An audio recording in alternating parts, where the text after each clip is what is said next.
Magandang araw mga kaibigan. Bigyan natin ng opinion, reaction itong post ng news ngayon tungkol sa pahayag ni Congressman Erese. Ano yung posibleng mangyayari sa Marcos family at ang mga kakutsaban nila kapag nanalo si BP Sara sa 2028. Dalawang senaryo lang ang mangyayari sa Marcos family. Sabi niya. Ibinahagi ni Edgar Erese ang kanyang pananaw. Okay, opinion lang niya ito ha.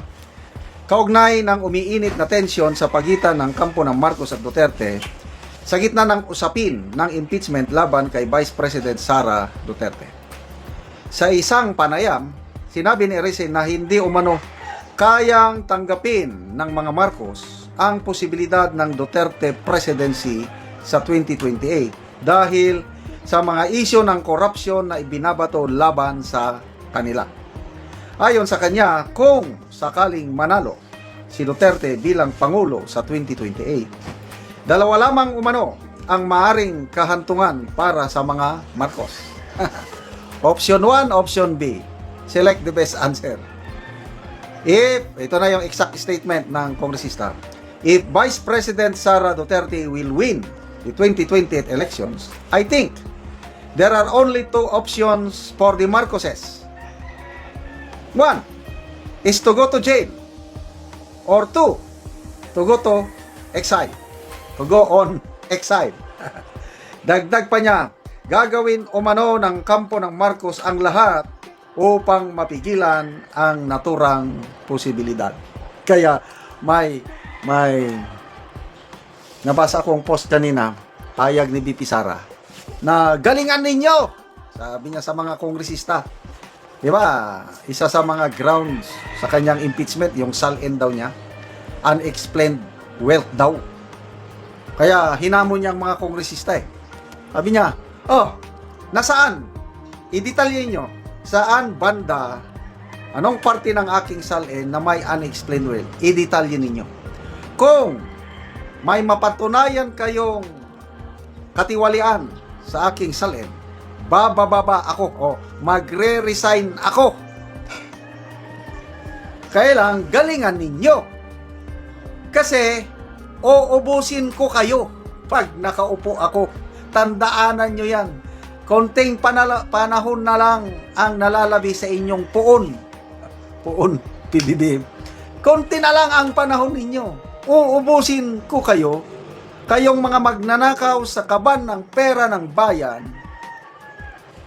Pag nanalo ako, kung anong ginawa ng tatay ko sa inyo, gagawin ko rin sa inyo. Yan ang tunay. So unexplained wealth daw. Bakit lumubo ang yaman ni BP Sara from 18 million, after 16 years, naging 88 million? Ang tagal no na, 16 years. Kung 1 year lang ang pagitan, delikado. Kaya lang, in 16 years, lumubo. Halos 4.5 million per year lang ang increase sa kanilang SALN network. Ano ngayon? Hinahamon kayo ni BP Sara. Magre-resign na siya. Wala nang impeachment trial dahil automatic siyang.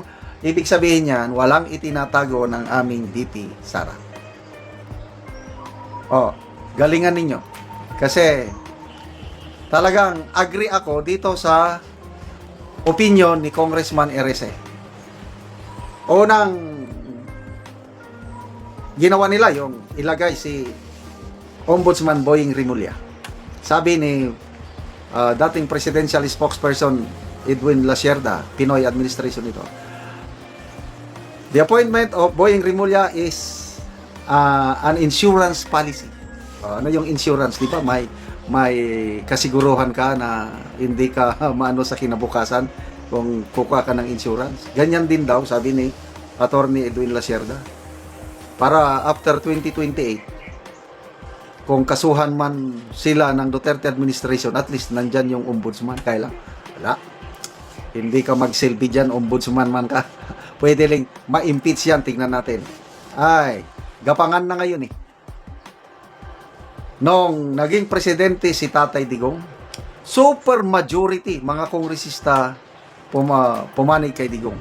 Ngayon naman, naging presidente si BBM, ang dami rin kongresistang sumama sa kanya. Pag nagpresidente si BP Sara, ganun din, aalis na yan sa lakas CMD, NUP, doon na sa presidente. So kung ang presidente, aliado niya na yung Kongreso, Senado, madaling ma-impeach ang ombudsman. Opinion ko lang yan, Kaya hindi sila nakakasigurado na ligtas sila dahil nandyan si Ombudsman Boying Rimulyo. Humanda kayo. Lintik lang ang walang. Di ba may kasabihan tayong ganun? Ano ba yung lintik? Ang narinig ko, I don't know how true, yung lintik lang, parang yung kidlat daw yun.